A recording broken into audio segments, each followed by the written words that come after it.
Hi friends, welcome to Damayanti's veg recipes. ಅವರೆಕಾಳು ಚಿತ್ರಾನ್ನ ಮಾಡಿ ತೋರಿಸ್ಕೊಡ್ತಾ ಇದ್ದೀನಿ. ಸಖತ್ತಾಗಿರುತ್ತೆ. ಒಂದೇ ಥರ ಚಿತ್ರಾನ್ನ ತಿನ್ನೋ ಬದಲು ಈ ರೀತಿಯಾಗಿ ಅವರೆಕಾಳು ಸೀಸನ್ ಟೈಮಲ್ಲಿ ಈ ರೀತಿಯಾಗಿ ಮಾಡ್ಕೊಂಡು ತಿಂದರೆ ತುಂಬ ಚೆನ್ನಾಗಿರುತ್ತೆ. ಹಾಗಾದರೆ ಫ್ರೆಂಡ್ಸ್, ಸಿಂಪಲಾಗಿ ಈಸಿಯಾಗಿ ಅವರೆಕಾಳು ಚಿತ್ರಾನ್ನ ಹೇಗೆ ಮಾಡೋದು, ಏನೇನು ಇಂಗ್ರೀಡಿಯೆಂಟ್ಸ್ ಬಳಸ್ಕೊಂಡು ಮಾಡ್ತಾ ಇದ್ದೀನಿ ಅಂತ ಕ್ವಿಕ್ಕಾಗಿ ವಿಡಿಯೋ ನೋಡ್ಕೊಬರೋಣ ಬನ್ನಿ. ಮೊದಲು ಕಡಾಯಿ ಕಾಯಕ್ಕಿಟ್ಟು 1 ಟೇಬಲ್ ಸ್ಪೂನಷ್ಟು ಎಣ್ಣೆಯನ್ನು ಹಾಕೋತಾ ಇದ್ದೀನಿ. ಎಣ್ಣೆ ಕಾದ ನಂತರ ಸಾಸಿವೆ ಕಾದು 1 ಟೀ ಸ್ಪೂನ್ ಕಡಲೆಬೇಳೆ, 1 ಟೀ ಸ್ಪೂನ್ ಉದ್ದಿನಬೇಳೆ ಸ್ವಲ್ಪ ಎಣ್ಣೆಯಲ್ಲಿ ಹುರ್ಕೋಬೇಕು. ಶುಂಠಿ, ಸಣ್ಣಕ್ಕೆ ಜಜ್ಕೊಂಡಿರ್ತಕ್ಕಂಥ ಶುಂಠಿ 1 ಟೀ ಸ್ಪೂನ್, ಬೆಳ್ಳುಳ್ಳಿ ಚಿಕ್ಕದಾಗಿ ಕಟ್ ಮಾಡ್ಕೊಂಡಿದ್ದೀನಿ 1 ಟೀ ಸ್ಪೂನ್, ಈರುಳ್ಳಿ 1/4 ಕಪ್ಪು ಸಣ್ಣಕ್ಕೆ ಕಟ್ ಮಾಡ್ಕೋಬೇಕು.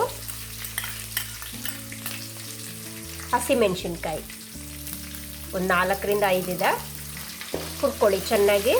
ಇವೆಲ್ಲ ಎಣ್ಣೆಯಲ್ಲಿ ಚೆನ್ನಾಗಿ ಫ್ರೈ ಆಗಬೇಕು.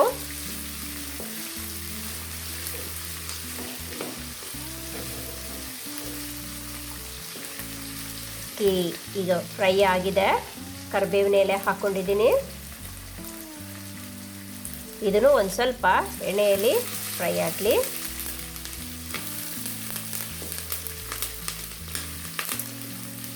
ಇವಾಗ ಅರಿಶಿನ ಪುಡಿ 1/4 ಟೀ ಸ್ಪೂನ್ ಅರಿಶಿನ ಪುಡಿ ಹಾಕ್ಕೊಂಡು ಸ್ವಲ್ಪ ಹುರ್ಕೋಬೇಕು.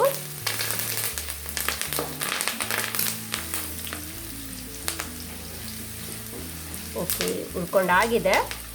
ಈಗ ಬೇಯಿಸಿ ಇಟ್ಕೊಂಡಿರ್ತಕ್ಕಂತಹ ಅವರೆಕಾಳು 1 ಕಪ್ಪಷ್ಟಿದೆ. ನಾನು ಅವರೆಕಾಳು ಬಿಡಿಸ್ಬಿಟ್ಟು ಈ ರೀತಿಯಾಗಿ ಬೇಯಿಸಿ ಮೊದಲೇ ಇಟ್ಕೊಂಡಿದ್ದೆ. ಇವಾಗ ಬೇಯಿಸಿದ ಅವರೆಕಾಳನ್ನ ಹಾಕ್ಕೊಂಡು ಚೆನ್ನಾಗಿ ಎಣ್ಣೆಯಲ್ಲಿ ಒಂದು ಸ್ವಲ್ಪ ಹುರ್ಕೋಬೇಕು.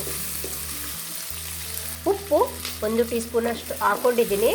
ನೋಡಿಕೊಂಡು ಅವರೆಕಾಳು ಬೇಯಿಸಬೇಕಾದ್ರೆ ಹಾಕ್ಕೊಂಡಿರ್ತೀನಿ, ಹಾಗಾಗಿ ಉಪ್ಪು ಸ್ವಲ್ಪ ನೋಡಿಕೊಂಡು ಹಾಕ್ಕೋಬೇಕು. ಪುದೀನ ಸೊಪ್ಪು ಸಣ್ಣಕ್ಕೆ ಕಟ್ ಮಾಡ್ಕೊಂಡಿರೋದು ಹಾಕ್ಕೊಂಡಿದ್ದೀನಿ, 1/4 ಕಪ್ಪಷ್ಟಿದೆ. ಹಾಗೆ ಕೊತ್ತಂಬರಿ ಸೊಪ್ಪು 1/4 ಕಪ್ಪಷ್ಟು ಹಾಕ್ಕೊಂಡು ಚೆನ್ನಾಗಿ ಹುರ್ಕೋಬೇಕು. ಇವೆಲ್ಲ ಹುರ್ಕೊಂಡ ನಂತರ ಅನ್ನನ ನಾನು ಬೇಯಿಸ್ಬಿಟ್ಟು ತಣ್ಣಗಾಗಕ್ಕೆ ಪ್ಲೇಟಲ್ಲಿ ಹಾಕಿ ಇಟ್ಟಿದ್ದೆ. ಇದನ್ನು ಇವಾಗ ಹಾಕೋತಾ ಇದ್ದೀನಿ. ಅನ್ನ ಬೇತಿಗೆ ಒಂದು ಸ್ವಲ್ಪ ಉಪ್ಪು ಹಾಕ್ಕೊಂಡು ಬೇಯಿಸ್ಕೊಂಡ್ರೆ ಚೆನ್ನಾಗಿರುತ್ತೆ.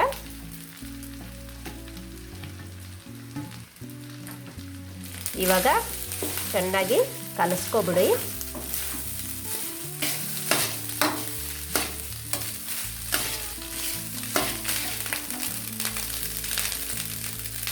ಅನ್ನನ ಹಾಕ್ಕೊಂಡು ನಂತರ ಚೆನ್ನಾಗಿ ಅನ್ನ ಸಿಮ್ಮಲ್ಲಿ ಇಟ್ಕೊಂಡು ಬಿಸಿ ಆಗೋಕ್ಕೆ ಬಿಡಿ. ಅಷ್ಟರಲ್ಲಿ ಕಾಳುಮೆಣಸನ್ನ ಚೆನ್ನಾಗಿ ಈ ರೀತಿಯಾಗಿ ಕುಟ್ಟಿ ಪುಡಿ ಮಾಡ್ಕೊಂಡಿದ್ದೀನಿ. ಈ ಪುಡಿ ಮಾಡ್ಕೊಂಡಿರುವ ಕಾಳುಮೆಣಸನ್ನು ಇವಾಗ ಹಾಕೋತಾ ಇದ್ದೀನಿ. 1 ಟೀ ಸ್ಪೂನಷ್ಟು ಕಾಳುಮೆಣಸಿದೆ. ಹಾಕ್ಕೊಂಡು ಒಂದ್ಸತಿ ಚೆನ್ನಾಗಿ ಕಲಿಸ್ಕೊಬಿಡಿ. ಇದು ಸಿಮ್ಮಲ್ಲಿ ಹಾಗೆ ಬಿಸಿ ಆಗ್ತಾ ಇರಬೇಕು. ಸಿಮ್ಮಲ್ಲಿ ಇಟ್ಕೊಂಡು ಒಂದು 5 ನಿಮಿಷ ಅನ್ನ ಬಿಸಿ ಆಗೋಕ್ಕೆ ಬಿಡಬೇಕು. ಈ ರೀತಿಯಾಗಿ ಕಲಿಸ್ಕೊಂಡು ತಿರುಗಿಸ್ಕೊತಾ ಇರಬೇಕು.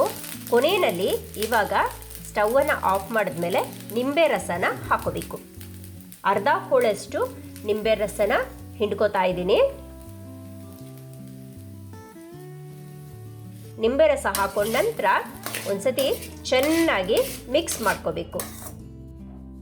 ಇಷ್ಟೇ ನೋಡಿ, ಅವರೆಕಾಳು ಚಿತ್ರಾನ್ನ ದಿಢೀರಾಗಿ ಮಾಡ್ಕೋಬೋದು. ಅವರೆಕಾಳು ಸೀಸನ್ ಟೈಮಲ್ಲಿ ಈ ರೀತಿಯಾಗಿ ಮಾಡಿಕೊಂಡು ತಿನ್ನಿ, ತುಂಬ ಚೆನ್ನಾಗಿರುತ್ತೆ, ಸಖತ್ತಾಗಿರುತ್ತೆ ಟೇಸ್ಟು. ಇದು ಲಂಚ್ ಬಾಕ್ಸ್ಗೆನೂ ಹಾಕೋಬೋದು, ಹಾಗೆ ಬೆಳಗಿನ ಬ್ರೇಕ್ಫಾಸ್ಟಿಗೆ ಮಾಡ್ಕೋಬೋದು, ಡಿನ್ನರ್ಗೆನೂ ಇದನ್ನ ತಿನ್ಬೋದು. ಓಕೆ, ನೋಡ್ಕೊಂಡ್ರಲ್ಲ ಫ್ರೆಂಡ್ಸ್ ಹೇಗೆ ಮಾಡೋದು ಈ ಅವರೆಕಾಳು ಚಿತ್ರಾನ್ನ. ನೀವು ಕೂಡ ಖಂಡಿತವಾಗ್ಲೂ ಸೀಸನ್ ಟೈಮಲ್ಲಿ ಅವರೆಕಾಳು ಇದ್ದಾಗ ಈ ರೀತಿಯಾಗಿ ಮಾಡಿಕೊಂಡು ತಿಂದು ಟೇಸ್ಟ್ ಹೇಗಿತ್ತು ಅಂತ ನನಗೆ ಕಮೆಂಟ್ ಮೂಲಕ ತಿಳಿಸಿ. ನನ್ನ ಈ ರೆಸಿಪಿ ನಿಮಗೆ ಇಷ್ಟ ಆಗಿದ್ರೆ ಒಂದು ಲೈಕ್ ಕೊಡಿ. ಹಾಗೆ ಈ ರೀತಿಯಾದ ಡಿಫ್ರೆಂಟ್ ಆಗಿರ್ತಕ್ಕಂಥ ರೆಸಿಪೀಸ್ ಏನಾದರೂ ನಿಮಗೆ ಬೇಕಿದ್ದಲ್ಲಿ ದಮಯಂತೀಸ್ ವೆಜ್ ರೆಸಿಪೀಸ್ ಚಾನಲ್ನ ಸಬ್ಸ್ಕ್ರೈಬ್ ಮಾಡಿ ಮತ್ತು ಈ ರೀತಿಯಾದ ಡಿಫ್ರೆಂಟ್ ರೆಸಿಪೀಸ್ನ ನಿಮ್ಮ ಫ್ರೆಂಡ್ಸ್ ಫ್ಯಾಮಿಲಿಗಳಿಗೆ ಶೇರ್ ಮಾಡಿ. ಡಿಫ್ರೆಂಟ್ ಆಗಿರ್ತಕ್ಕಂತಹ ಮತ್ತೊಂದು ಹೊಸ ವಿಡಿಯೋದೊಂದಿಗೆ ಮತ್ತೆ ಸಿಗ್ತೀನಿ. ವಿಡಿಯೋ ನೋಡಿದ್ದಕ್ಕೆ ಧನ್ಯವಾದ.